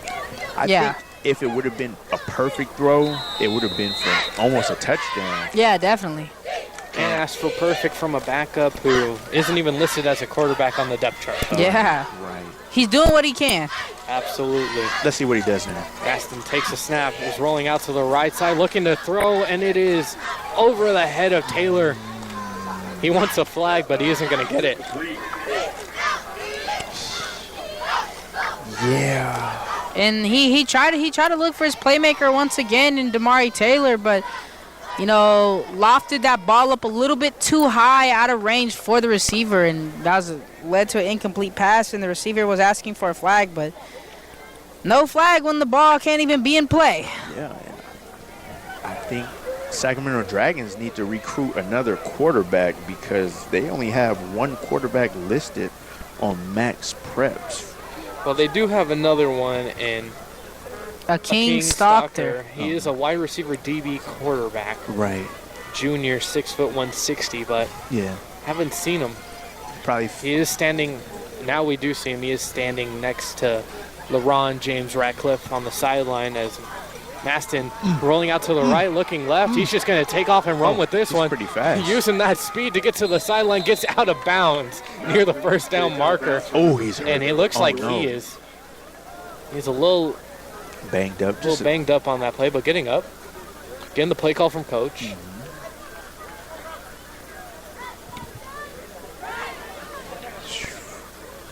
Yeah. And we might see the time to shine here for Stalker if Maston can't go in this one. But it looks like he is going to go out there. Yeah. Coaches have confidence in Maston. I mean, if you're Stalker on that sideline, you're asking for an opportunity. If you list yourself as a quarterback on max preps or whatever from the coaches on the depth chart, wherever we get it, Yeah. you got to have some arm talent. Maston takes a snap, looking to throw, throws it out to the left side, caught by Ratcliffe, makes one defender miss, but has a first down, reaching for nothing at that point. Yeah. He's just trying to get a little bit extra yards, but it's crazy to see that, at the high school level, that it looks like it's going to take more than one person to just bring down Ratcliffe, and that's just what it is. And, when I played against him, that was the same thing, is that we had to, it wasn't just one person that had to take him down. All hats had to rally to the ball. And that's what, this Vacaville Bulldogs team is used to. So, it's nothing new. This is something that they're disciplined and they're taught and coached as players. But, this isn't just the usual running back. So, well, if the sophomore's playing like this throughout his 4 years of high school football, he might be on to bigger and better things. Definitely. Maston rolling out to the left, looking to throw. Is not going to have anyone there. Just gets out of bounds. Saves the clock. 17 seconds to play here in the first half. I wonder if the tendencies of being a running back for Maston is going to affect the game, because you see he's doing a great job, although he's doing a great job. Well, it looks more like the one read and go for Maston right now, and not going to have more of that open playbook availability like Radcliffe would have back there. So they might trust him to have one read, but after that they might tell him to just take off with the football. Right. Yeah, because I see he's doing a great job if that's all they have, and you got to make do with what you have sometimes. Yeah, definitely. And that shot that they took earlier, I wouldn't be surprised if they try to do it again. But it looks like Damari Taylor might have a little bit of a blanketed coverage over him with a safety over him, and that flat defender looked like. Maston takes a snap. Just throw it. Oh! His arm is hit. The ball did go forward. It's going to be ruled incomplete. Brody Rogers in there on the pressure. Almost picked off, too. By number 0, Brody Rogers. Brody Rogers. 0 on 0. Looks like that hit kind of hurt. Telling you that. Yeah, Maston had his arm going forward, and it just got smacked by Rogers. He was coming off the edge hard. Ooh, let's hope that he didn't tear no ligament in his arm like Brock and it Purdy. looks like we have LeBron James Radcliffe coming in. And the visitor sideline is going crazy because of it. I think we have some JV players here on the sideline supporting their varsity squad. Yeah, and it looks like, They put the starter back in. Let's see. Oh, he's going to try to get it to his man. And now these Bulldogs are going to take a timeout and talk this one over. They haven't seen Radcliffe all game, and surprising enough, he's going to tough this one out and give it a go here to end the half. You might be thinking that because no matter if you're hurt on that lower body, give him some time with that arm talent, might get a shot at the end zone. Definitely. yeah, and oh, go ahead, Daryl. Oh, yeah. Just throw it up to your playmaker, Damari Taylor, and hope he can win the 50-50 matchup or however he does it. Just let your superstar shine with his talent. And what do you think, Dom? I think on that last play that we seen when the quarterback did get his arm hit, I see number 13 has some speed. Number 13, Emmanuel Tate, he had some speed, even though he's listed as a DB and a running back. Lee Anthony Smith. I apologize. The wide receiver, he was open in the slot because they're running that too high safety look. But, safeties can only be at one place at one time. Yeah, you can. Well, that goes with anyone in life. Oh, yeah. And you can survey the field and all that as a safety. You're the last man of defense. But if you're guarding that deep outside streak, you're not going to be able to get to that seam route. So if I'm the quarterback, I'm looking for that middle of that zone. Split those two safeties. LaRon James takes the snap, is under a lot of pressure, just throws this one-handed catch by his brother Radcliffe, making a few defenders miss, trying to keep this play alive. 2 seconds, 1 second. Do they have timeouts? They have 0 timeouts remaining, and that will do it for the first half. Radcliffe under a lot of pressure. Thankfully got that one away. But first half thoughts, gentlemen, as the Bulldogs lead 21-7? That was actually a good play to kind of give this Sacramento Dragons team the confidence, and you can just hear from the sidelines just that 20-yard play just livened up the place because everybody was looking kind of down, but as soon as they put James Radcliffe in, the energy came in. And maybe that's a foreshadowing what we are going to see in the second half if they keep him in. And they ran that screenplay and that got about 20 yards. They're running prevent defense. But, I think that we have something very, very good in store for the second half. Yeah, that was Cordell Ratcliffe with the catch, and he was just doing the moves. Looking like Saquon. Well, that's going to do it here in the first half on the Solano College Sports Network. It is senior night, so we are going to have some senior night festivities for this halftime. Stay tuned, though. Score is 21-2. We'll see you on the other side. Hi, my name is Eric Visser. I'm in my 5th year as the athletic director of Solano College. To experience community college and its mission has been an outstanding experience. Solano College has a very rich tradition in intercollegiate athletics dating back to 1947. I'm very proud to communicate that rich tradition is still being continued with fine young men and women that represent Solano College on and off the court. In the fall we have the volleyball program. We have a very successful women's soccer program. We have both men's and women's basketball. And then we transition to 4 programs: baseball, of softball, men's women's tennis, and men's and women's swimming. It is our mission to excel our programs and our student athletes in academics. All of our student athletes are committed to give back to the community. And we would invite you to be a part of Solano College Athletics by visiting our website www.solanoathletics.com, and you feel a warm welcome at Solano.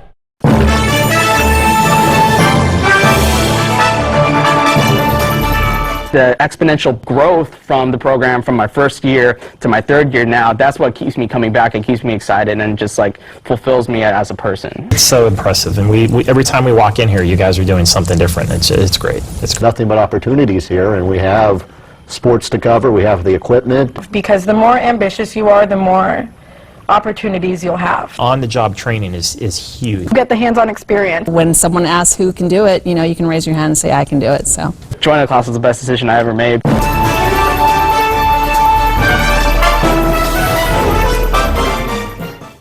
Stand by, we're going to go to cut 1. And cut 1. Cross court to Audrey Jones. Audrey for 3! It is good! With 1.3 seconds left on the game clock. Audrey Jones with one of the biggest shots ever. The sky's the limit, really, with what we can do here.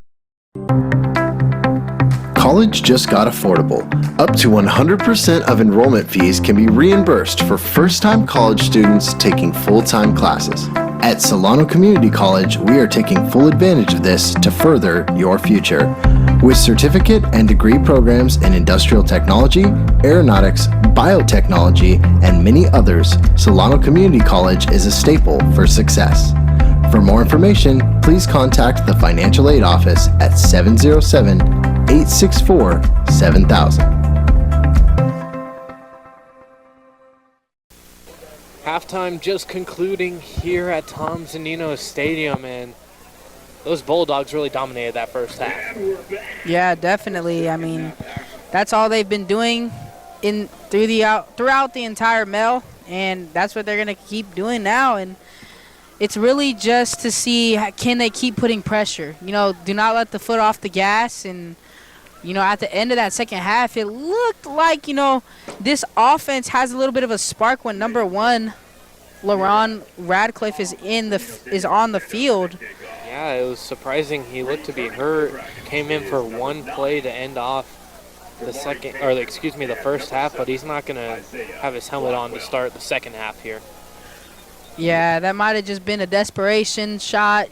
But, I mean, it gave the team life. I mean, right when he walked on the field, it looked like... I mean, this sideline, the crowd even just started getting hyped immediately. Yeah, and it looked like just the whole energy and the just everything about the team had changed right there. So maybe that's their leader. Maybe that's a leadership role in that when he's not on the field, that, you know, it seems that some things might be out of whack or, you know, not the way it's supposed to be. I know we still have a whole half here to play, but looking forward, these Bulldogs, they play River City and then end off the season with the Black and Blue Bowl at Wilsey Wood High School. So not to say things get easier. It's still going to be tough. You're playing a rival, but this might be the toughest game they have left. Yeah, probably, definitely. Yeah, this Vacaville Bulldogs has been a prestigious football program, so I think they're going to take the Minnesota Empire League. As Zach Wheat kicks this one away, it's fielded around the 35-yard line, getting up to around the 38. Vacaville Bulldogs is first in the Monticello Empire. First. We're talking about first in the whole league. So they're aiming for, what, California Championship? I see it. Yeah, the MEL Championship. It's coveted. It belongs to Rodriguez High right now, but unfortunately they aren't going to retain that right. Yeah, but as of right now, it belongs to me. So all these teams on the field right now, they can't say nothing to me. It belongs to me. I have my hat in my car, so, like, I own this league. Last year, it's this year now, and you only played 5 games. Okay. So what? It don't matter. 5-0. There you go. It's a handoff to Radcliffe. What we've seen the whole time in that Wildcat formation for them. And King Maston is still in. Just that one play, LaRon James Radcliffe tried to make a final heave for his team. His brother actually passed it off to his brother. Yeah, that's definitely the connection. I know who can make plays, and he's been making some good plays. Well, they've been doing that since they were in the backyard. When they were little. As kids growing up. Yeah. Now doing it on a high school football field, but sadly, LaRon's not able to go here tonight. Maston keeps it for himself, but is swallowed up immediately by that Bulldogs D-line. Yeah, and this Bulldogs defense, I mean, we got some people dancing on the field. Number 6 is dancing on the Vacaville side, and Dino Minicue, you know, he's dancing. But we talk about this all the time when we watch this Bulldogs defense, is that they're very good up front. Those front 7, they are very, very, very disciplined, fundamental, knowing the gap schemes that they're supposed to be playing, and that's what you want in players in defense. So. Shotgun. Indeed, that Wildcat formation we've been seeing all night. The snap gets by Maston. He's just going to get on top of it. Fourth down coming up. And it actually looks like what they're running right now is a 2-4 type of defense where they're having number 6 and number 5 switch, where number 5 is playing that Will linebacker, number 11 Roman Connor Owens playing that Mike, and number 6 is playing that nickel. So, I mean, as you guys could see right there on that play before, those two kind of outside linebacker positions, they switch sides of the field, and that's because one of them is taking the fast guy, which is going to be that slot receiver, whoever is playing that nickel position. So it's kind of absolutely. We will have a punt here. I take my hat off to Masterson. He's trying his best, but the play call selection he might not be used to filling in, and even the stance can attribute to some of the disasters. Looks like Damari Taylor is going to kick this one away, and Bishop hauls this one in around the 35-yard line, going up there towards that left sideline. Will just run out of bounds near the 41. And it looks like Cordell Radcliffe is currently on the sideline getting his hand wrapped up.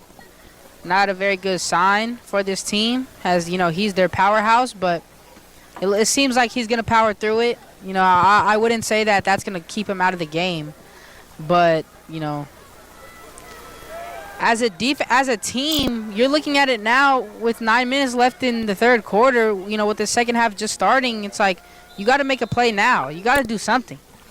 Well, it's got to be that special teams and defense to make the play for the Dragons, but this one's a handoff up the middle, and it's going to be a good run for the Bulldogs. 13 yards, Connor Owens. And he's the Roman Connor Owens. He has a 4.3 GPA, and he's the 2-time player of the game for Solano Sports Network, and he's just doing great things. Attributed to that offensive line, just like I said, pushing. Well, I will remember that Dom and Mason wanted to interview the O-line for the player of the game when we gave it to Roman Connor Owens. Yeah, I said that he should get picked up, lifted off the floor by his entire O-line. As it's a handoff to Roman Connor Owens again, and he's just running through people right now. It's hard to stop him.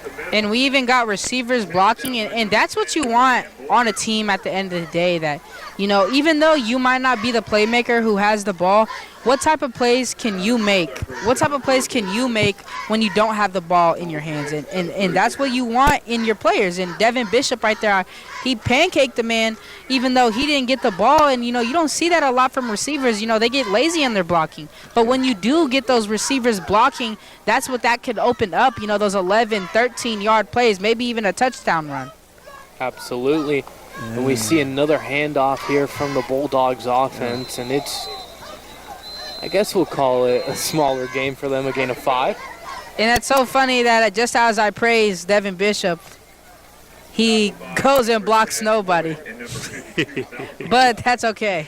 Yeah, and you speak about blocking. 14 did a pull block. Yeah, I seen Brady that. Wright, and still pushing. That's that tight end offensive line core, and push. These guys is in the weight room, so suggest you do too. Tempo. Uh-oh. Hurry up. Coming out of the huddle quickly is that Bulldogs offense. We see something. Jackson takes a snap, hands it off to Connor Owens once again up the middle, bouncing it to the left side.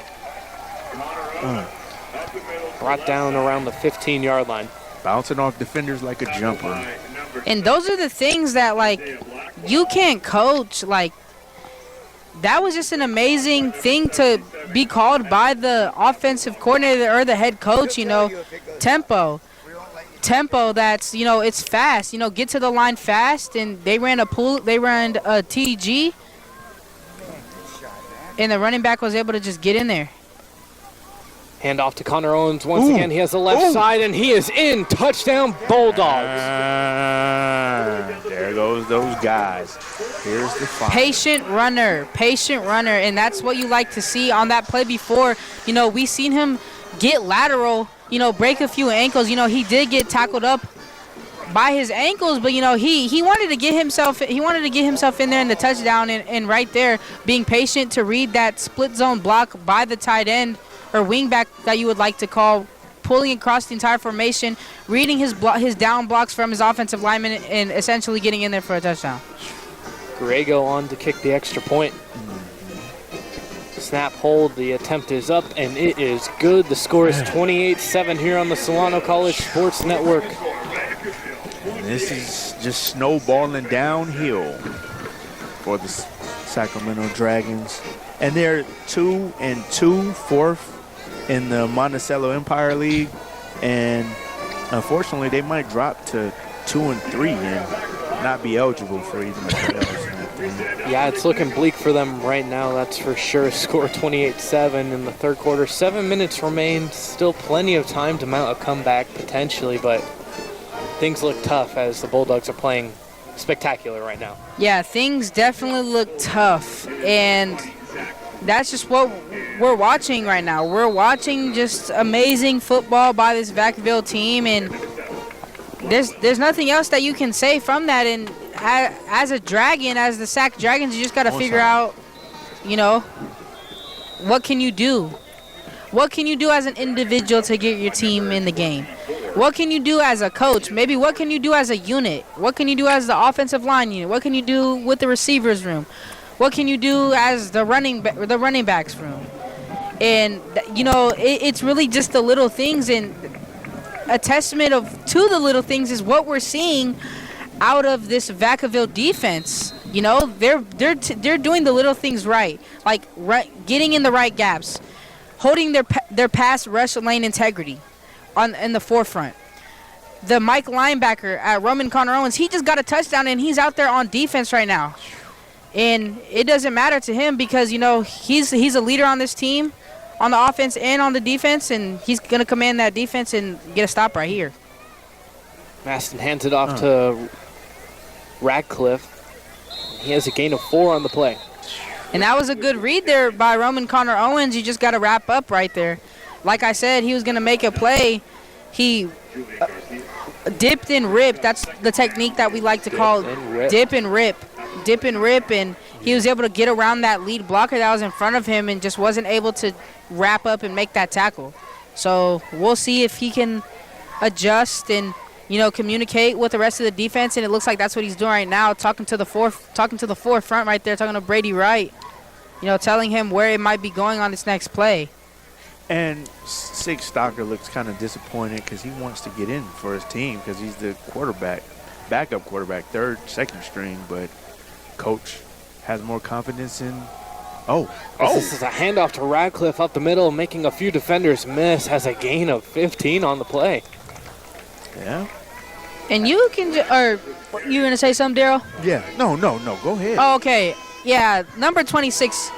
We just seen a rushing touchdown on the other side of the ball, but it seems like Cordell Radcliffe, he's trying to emulate what he just seen. He's trying to get the same thing. And how you can tell that he's such an elite level back is how he's able to stop on a dime. Yeah. Like he had 2 people in front of him that was right in front of him, and he was able to break down, and get a little burst of acceleration out to the left side, and that just shows like how much of an elite, all the work that he's put in as a player, and that it's showing in his game.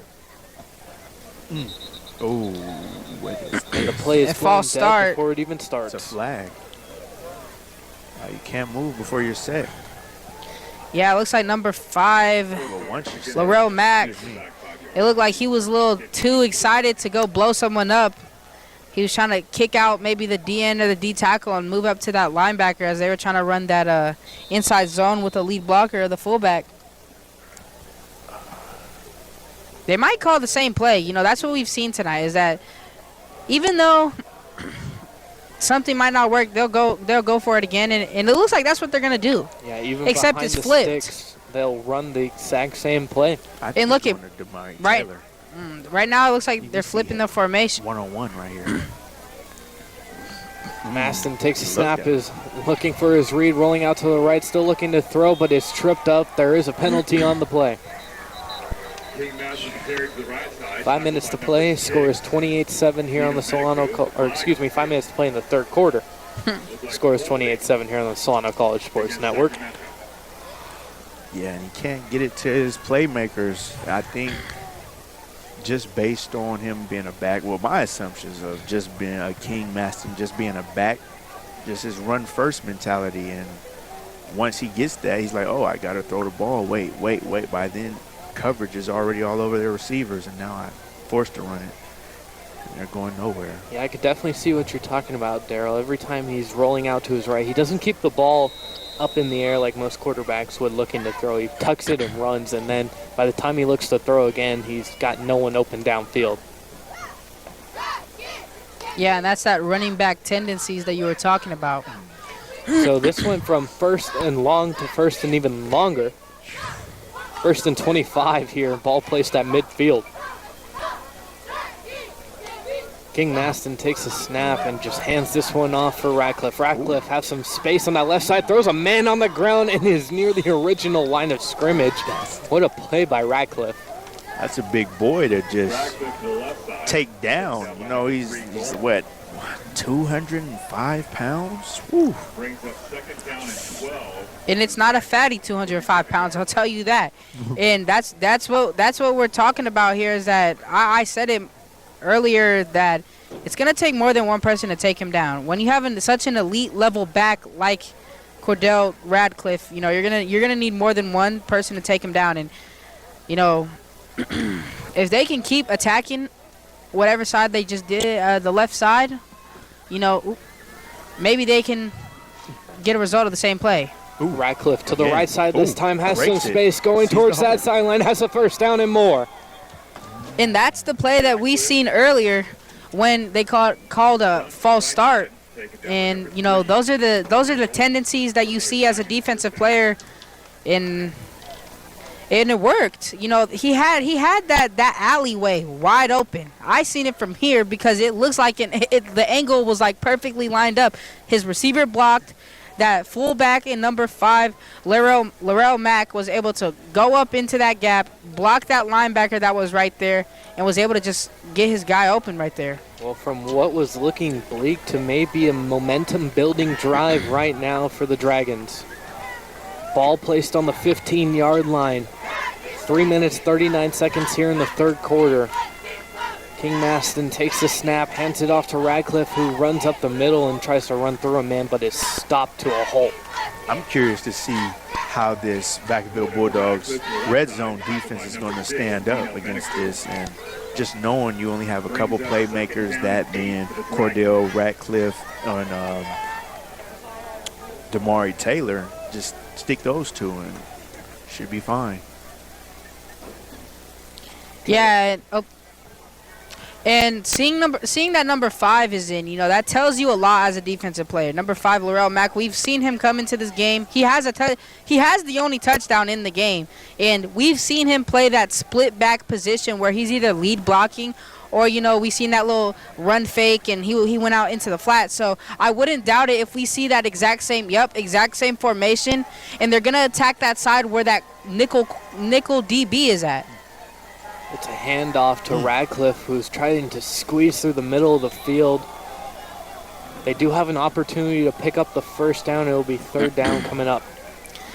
And it looks like the Bulldogs are calling for a fumble and that they had it, but the refs are going to call that down by contact before the ball came out. Well, you were talking about Laurel Mack earlier and how he's just lead blocking. That's the selfless player you need in these situations like that. You're without your starting quarterback, and you need someone to take responsibility and be that leader. And it looks like he's leading the way on those blocks right now for Radcliffe. Exactly, and that's the type of player that you need. You know, like you said, selfless, you know.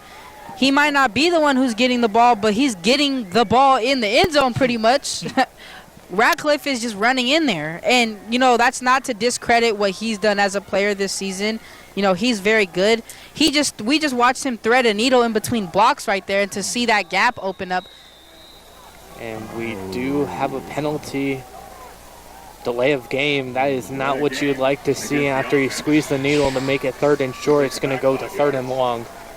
Disaster after disaster. Hurricane, flood. One of those Mother Nature things destroying your way. Whatever you want to call it. Tsunami. But those sirens are warning right now. Can the Dragons make a score happen right here? Radcliffe is just stopped immediately. Great defense by the Bulldogs.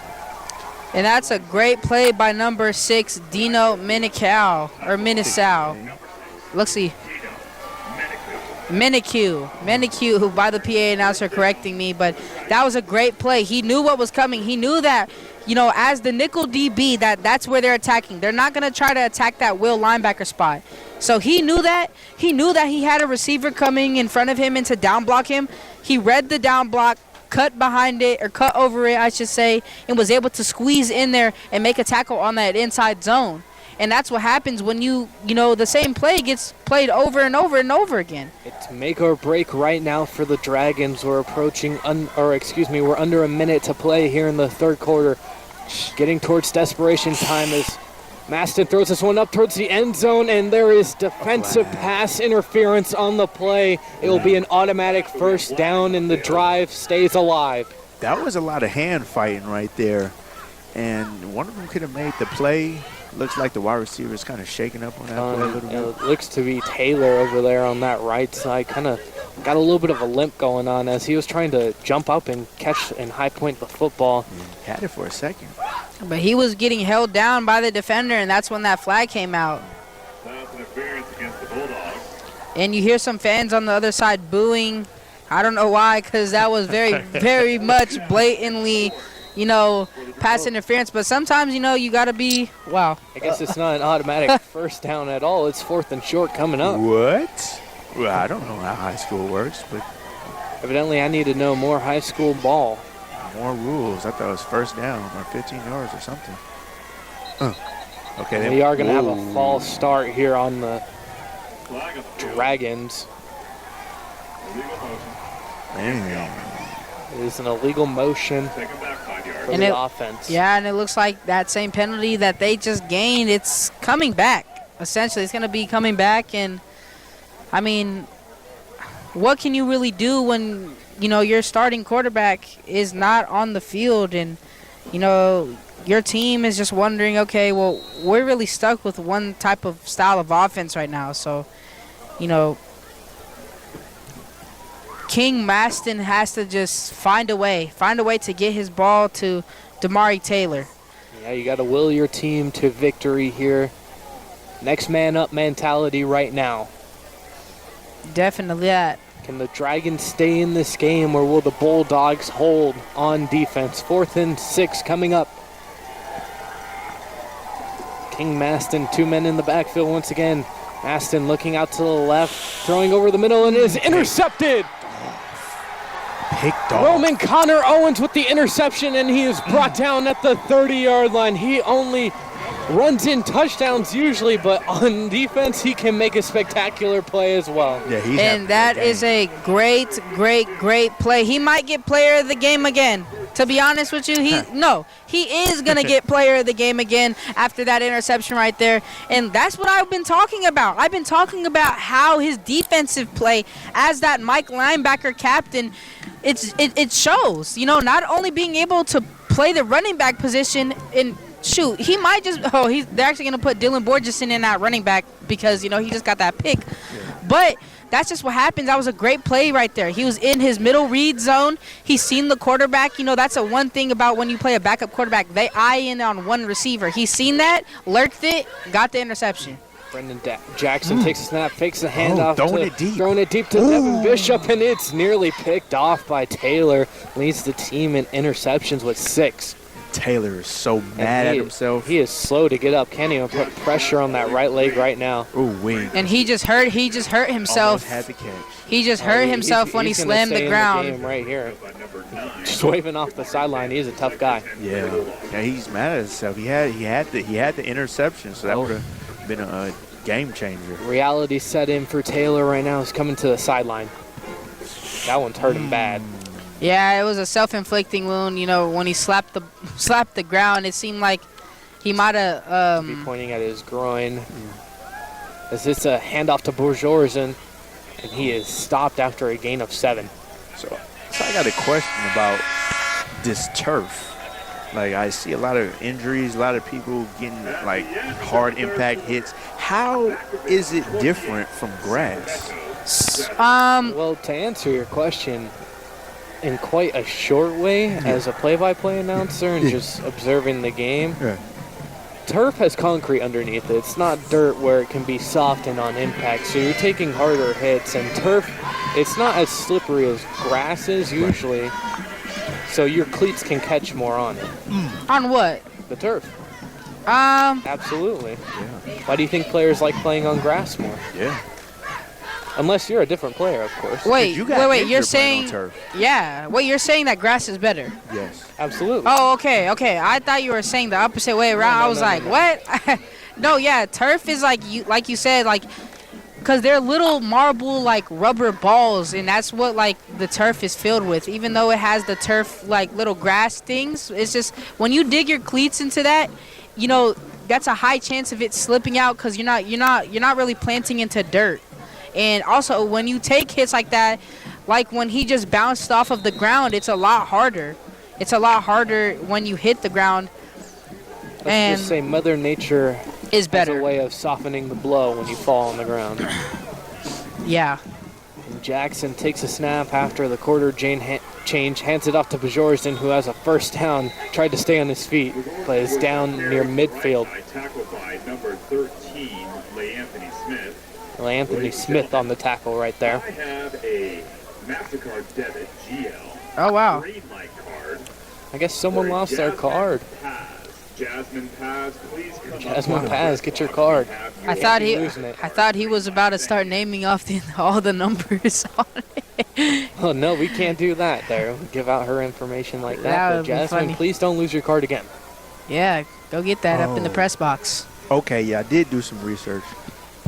I would hope so, because this is a swing pass out to Bishop, but this one's blown up by the Dragons. Yeah, so that pass interference in the red zone that was called against the Vacaville Bulldogs, I guess they said it is a 15-yard penalty from the previous spot, but it's not an automatic first down. Okay. Wow. The more you know. Yeah, it's not. That's wild. Great job by our research department and Daryl Johnson. Yeah, he's come up with a lot of good stats today, actually. You know, talking about the former Devin Sr. Yeah. In Devin Bishop's father.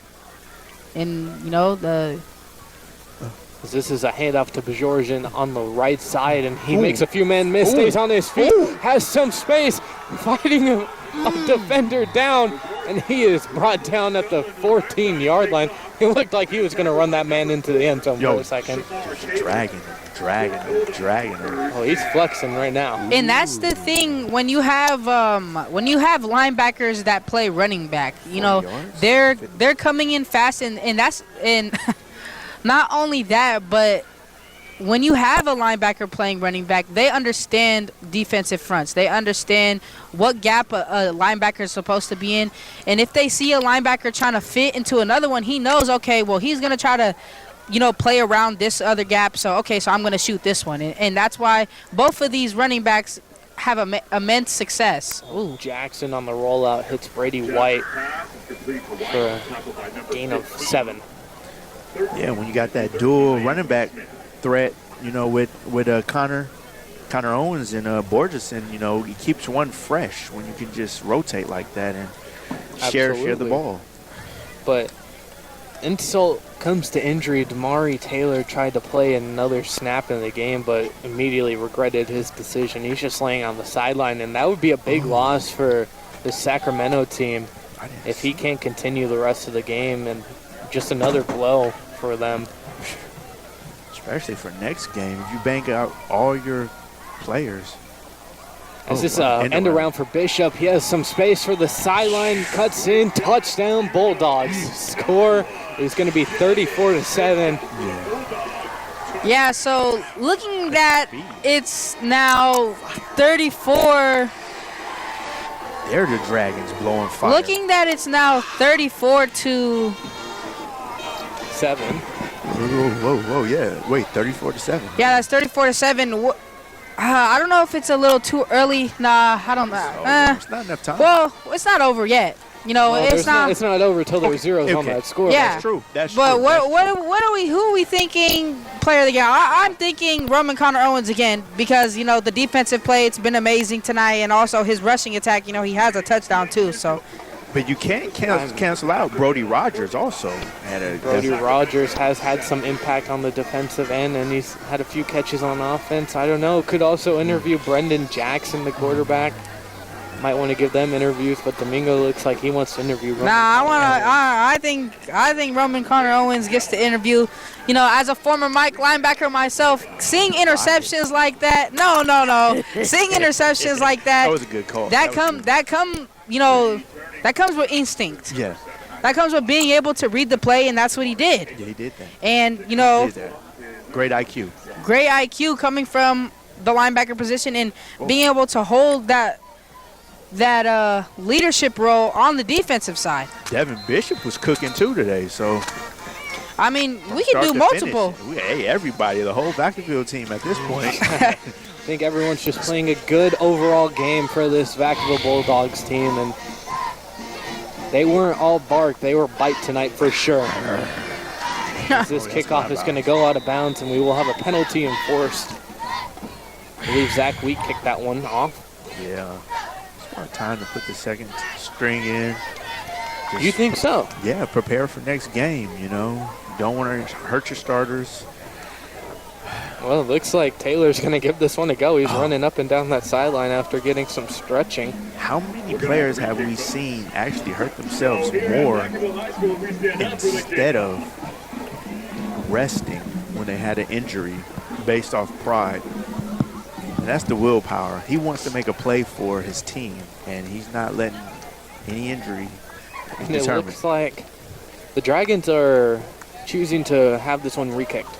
Okay. They want to get it to him. Oh, they got some. Okay.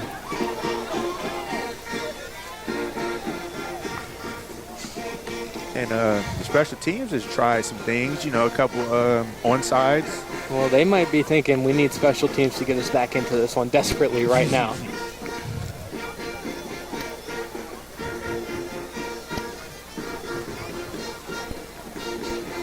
As we finally get squared away here, Zach Wheat getting ready to re-kick, walking back to his kickoff position.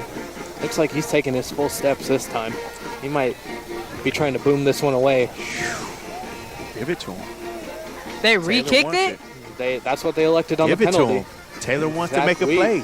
Looking towards Taylor. Well, he better grab the ball. Oh, no. Taylor bobbles it. Taylor looking to you make some man miss. Makes one man miss. Has some space up that right sideline. Taylor making another man miss. There he goes. 40, 30, 20. He is gone. Touchdown, Dragons. Oh, and then he wanted to make a play. Put me in there. But I don't care if I'm hurt. I'm to the touchdown. Yeah. Wherever. That was a pointed that direction. Great blocking by a few people there. If those blocks weren't made, he would have gotten in. And for someone who has a groin issue that we've seen on the sideliner, I don't know. Look at. He's a little limping now. Yeah. But, you know, there he goes. He just got a touchdown right there. Hey, when you're a dynamic playmaker, you're going to let this one. Yeah. You're going to just rip at it. No matter how hurt you are, he wants to play. That's a gamer right there. Yeah. Hit him with the juke move. It's Mr. Too Slippery. And he did have that hey guys, 99-yard. That's what Daryl says on college football when he's losing to me, by the way. When he finally gets a touchdown. Hey, skirt. But 99-yard is his longest. So I hear there's some friendly wagers going on between those battles as well as the snap goes over the head. And it looks like 23 doesn't know. And the Bulldogs take advantage of this one. The ball's on the ground. But they have nothing doing as they'll be tackled at the 35, and the score is 35-13. 9 minutes, 9 seconds. We were writing this one off pretty quickly, but you could write us back in it right now. Yeah, definitely. If this defense can hold a stop, get a stand, maybe get an intercept, get a takeaway. Get a takeaway, return it for 6. You know, maybe there's going to be there could be a play that happens on special teams, or maybe Cordell Ratcliffe wants to, you know, he feels like he's had enough and he wants to actually get a touchdown. But we'll see, you know. Maybe I'm Batman. That's impossible. That's not going to happen. Okay. It's wishful thinking. I get it. Got to be optimistic here on the Solano College Sports Network, though. Okay. You're right. And I don't They just have to prepare for next game, and I do see them probably making some adjustments. The Sacramento Dragons. And Daryl's marking time of death for the Dragons right now at 9:26 p.m. local time. Yeah, so, yeah. With 9:09 they're going to remember it. They're going to remember it. As it's a squid kick going to go out of bounds. Number 2 on the Dragons sideline acting like he was going to return that. That's Raymond Steffens, who's not suited up here tonight, has the jersey on only. Yeah. And the Vacaville Bulldogs looks like they're going to slay the Dragons. Slaying the Dragon, that's a good one there, Daryl. But they played their heart out, minus having their star quarterback in and, key injuries. And it's getting a little chilly out here. Definitely. It went from being 80 degrees to being a little chilly, and we all need hoodies now. Yeah, and it's not even like, it's not even raining, but it's like, yeah. All these papers are starting to get wet and stuff, and it looks like they're putting in all the backups. Indeed. Besides the line. We have seen this before. Malachi Hunt coming in at QB. And that is a good run right there by number 21. They're actually putting in the backup Gabriel line, Slade. too. Backup line as well, actually. Yeah, and that's great. Give everybody some playing time, some experience to run the schemes correctly, and maybe you'll make it to starter. Well, that's got to be an exciting time for these backup players. Show them what you got for next year, Yeah. Definitely looks like both teams are going to have their backups. I mean, the only starter I see in is Devin Bishop here at the bottom of the screen. Yeah, he said, I want to get a touchdown so I can be player of the game.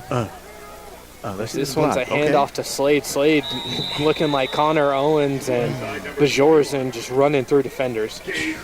Slade with a nice run himself. So the backups are still doing their thing too. So you got to be careful, man. Don't let up. Bishop's finally coming out of the game. It looks like Coach said, I finally caught you. Get out. Tried to slip in. In number 4, it looks like he got some real damage done to him on the sack side, so he's walking off to the sideline, and that looked like that hurt. Yeah, that's Shamar Taylor, the sophomore, 6'170". And I seen that before. The way that he just walked off the field, that's the same way I walked off the field. So he's grabbing at his ankle right now, and he's in a lot of pain. Yeah. Hunt takes a snap, hands it off. Still going. A lot of space up the middle for Slade, just bouncing off defenders, has a big gain of around, we'll call it 14 yards. Yeah, 7:34 here to play in the fourth quarter, and the Bulldogs are just going to milk this one out. And that's Urza Cremo with the great blocking on the O-line. And like I said, these guys are just big, just a beast in the weight room, just toppling over defenders like it's easy. Just push, back up. Security coming through. Well, that's what well-coached teams do to, we'll say, lower levels of competition, even though that's just how well-coached the Vacaville squad is. It's nothing against the Sacramento Dragons coaching staff or anything. These Bulldogs are just coached hard and coached well. Yeah, and they even beat El Cerrito. That was a big win. Hunt pump fakes to the left, throwing it deep down the left sideline, and it is incomplete. The intended target was Aiden Gillard. Number 19, DeAndre Ware the second. that was a good pass. DeAndre Ware the second breaking up the pass. Yeah. That was a good pass, though. That was a great pass. I think what happened there is that if the receiver would have went up to high point it instead of trying to catch it like he was going to, over the shoulder catch, I think the result of that play would have been different. But great coverage by the Sacramento Dragons.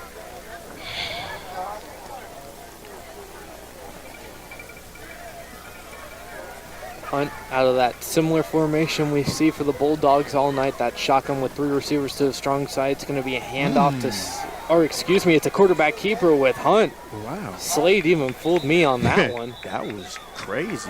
What is that, the read option? Yeah, a great read option right there. Had our cameraman. Had everyone fooled. Cameraman following the wrong guy. Like, hey. That's how good of a play it was. It even fools everyone. Oh, yeah. See, you got magicians on the Vacaville Bulldogs team. Hocus pocus. Abracadabra. Now you see me, now you don't. You remember when your elementary school teacher would be like hocus pocus and the whole class would say everybody focus? I never. You never had that? I ain't never had that one. I had 1, 2, 3 eyes on me. 1, 2, 3 eyes on me. That's a good one. Yeah. Wow. Slade takes the handoff. Or this. And he's breaking a few tackles. Slade staying on his feet inside the 5-yard line. Great running there from Slade. You want to know what this is? Who's pointing at me? Snake? Quiet Coyote. Quiet Coyote. If we could get that on camera, that would be amazing. But sadly, we don't have a camera in our booth. I don't know about that. Maybe we got to upgrade to that one day. And I feel sad for Roman Connor Owens because it doesn't look like he's going to get his interview. Why is that? Looks like we're having a discussion. As we know here on the Solano College Sports Network, we try not to interview the same player as much unless they have spectacular performances. Not to say Connor Owens didn't. So who they feel like today? We don't know. We'll see. Okay. Well, can I put my vote in? Absolutely. Go ahead. Okay. Well, I'll tell you by the end of the game. All right. Oh, I thought you were about to say right now. And it's him. He has the edge to the left. The guy. Touchdown Bulldogs. Malachi Hunt. That's who I vote for. Even the second string. I know what you're saying. You're thinking like he didn't do it. But look, he got in cold all day and just was able just to follow directions and the scheme perfectly to a T, and he gets in the end zone. And he's just magical, man, how he just continues, man. And the Vacaville Bulldogs continue just to continue. So looks like our special guest will be the starting quarterback, Brendan Jackson, number 8. As the score is 41-13 here. Wow, we all were wrong today. Hey, bro. You said, and I said, well, he wasn't even in the high, but he did a great job. No, yeah, but the player of the game was Roman Connor Owens. Unfortunately, we interviewed him a little bit too many times, so that's why he couldn't do it. You had Devin Bishop and Brody Rogers also. No, yeah, definitely. And also, but you can't, you have Brendan Jackson. That's who we're interviewing. Okay. Well, he did his stuff too, so yeah, okay. Well, exactly. You guys, just majority. I like maybe it's just because I like defensive players because I was a defensive player. Okay. That might be some bias in there, but for sure. Implicit. It's like Greg Olson wanting tight ends to do well all the time. Yeah, but at the same time, it's like who do you know is going to get an interception and a rushing touchdown with over 50-plus rushing yards in a game? Couple touchdowns too. Yeah. You never know. A lot of these athletes at the high school level are two-way, so it could happen. Yeah, you're right. But I ain't seen it. 5:19 here to play on the Solano College Sports Network. Zach Wheat getting ready to kick this one away. And it's a little squib kick just going down immediately as it looks like Taylor Say is done. He's not there on the return team and maybe ran out of gas on that hamstring or groin area. Doesn't want to hurt himself. Not for no win. Pile on the stats. Let's see if Taylorson next. Is Cordell in? Is Cordell? We got Taylor next to Taylor here on the bench, number 9 and number 4. We got Shamar Taylor and Damari Taylor. Maybe they're brothers too. Who knows? So let's see how the Cordell Ratcliffe can do against this defense. Well, that he's could not be in. True. Or is one's a senior, one's a sophomore. For the brother comment right there. Yeah.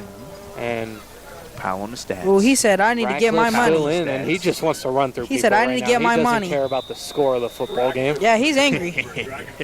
Uh-oh. He's trying to get to that 188 rushing yards a game he's had all season now. Oh, yeah. Yeah. And he definitely hasn't had that tonight, though. You know, he's going to go for he's going for the title of that rushing yards leader. Oh, yeah. That was placed by Bentley Williams at Rodriguez in, I think, what year was it, 23, 24? How many yards? Pretty sure it was 1,200 or 1,300, so he's real close. Yeah, he's already there. Well, he's got enough games to get more there. than 1,100, and got a couple games left. So yeah, he's going to beat that. As it's a handoff to Radcliffe once again, but he is stuffed at the line of scrimmage. Not like that, Call it though. A loss of 1. He had a couple big runs.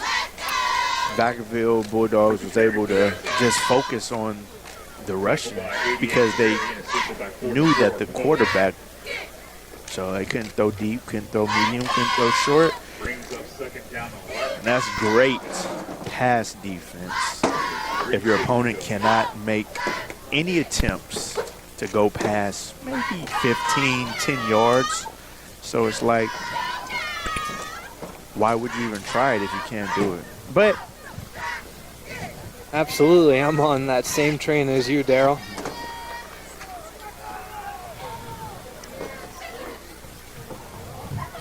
As Maston takes the snap. And the ball is on the ground. The Bulldogs are going to get on top of this. The whole team's almost on it pretty much. And that was another disaster. We talked about tornadoes, hurricanes, earthquakes, floods, snowstorms. I'm going to head Bad read back. option. I'm going to head back to when Daryl said the time of death was 9:26 p.m. I'm going to say he was absolutely right. Yeah, I guess. Yeah. He smelled blood in the water, and it wasn't going back there. Yeah, from the first half. I mean, even from the beginning of the broadcast, I seen how Vacaville Bulldogs did Vanden, how they did El Cerrito, how they did a number of other teams this season. And they started off initially 0-2, and they came back, made adjustments, and now they're going to be 6-2 with 6 straight wins on fire. Like you were saying, Daryl, 6 straight victories, and that's nothing but mad respect to the Bulldogs and being able to persevere through that tough preseason action for them, as they had a 64-65 shootout loss versus Atwater in their first game. And we were supposed to cover that game. Weather didn't turn out great for us, too hot for our equipment to come. Yeah. Sad we missed out on that one, but ever since that second loss on the air, it's been nothing but winning for them. Right. Yeah, definitely, and I think that's what has led them to them winning all these games, is that they went from playing the hardest teams to, not to discredit these teams that they're playing now, but, you know, they're not on the same level as the teams that they played in their preseason, and I think that that's what their coach wants. They wants them to go through the fire right away, so when these league games come, it's just like it's a walk in the park. It's a walk in the park in that, you know, they're playing against good competition at the start of the season, and then they're just doing amazing. Then that gets all the miscommunications, the errors, and maybe some execution errors that happen at the start of the season, and it eliminates them for when they play teams like Sac High or like Rodriguez or like Vanden or like Pioneer, the entire MEL. And yeah, I think, you know, some of the 2 losses that you speak about, Robert, was attributed to maybe the first season jitters and chemistry. But now they're rolling. They're like Siamese twins. Oh my! That is a nasty stiff arm right there. 15 just Kalish. He's down. That was like a knockout punch almost. Like, I mean, you have like he said, "Get off me." That wasn't a stiff arm. That was like a Iron Mike hook. Okay. Yeah. Okay, but you guys are too young. No, yeah, we do. Tyson Fury. No, we know Iron Mike. I'm nearly 20 years of age here, and you're trying to discredit how much my parents have taught me right now. Iron Mike, okay. It's disrespectful. Maybe like a Tyson Fury, Deontay Wilder, stiff arm, and there you go. Defender on the floor just boom. Wow. Well, and I think boom. Mashed potatoes. The Bulldogs could line up in victory formation if they wanted, but they're choosing to just hand the football off. As Hunt keeps it himself, he's going to sprint to the right side. And he's going to be brought down inbound. Smart play, and that looks to be the final play of the game, as play clock should be higher than the game clock right now. Let's see if they want to give him. We'll see if the Bulldogs want to run another play, you know, just for fun. Yeah. Give these guys a chance to maybe put a 50 burger on the board. Ooh, that would be nice. Yeah, give these guys a chance to play, you know? 15 seconds approaching 10, and it looks like the refs are just gonna stand in the way of this one. What? Oh, no. Why would you do that?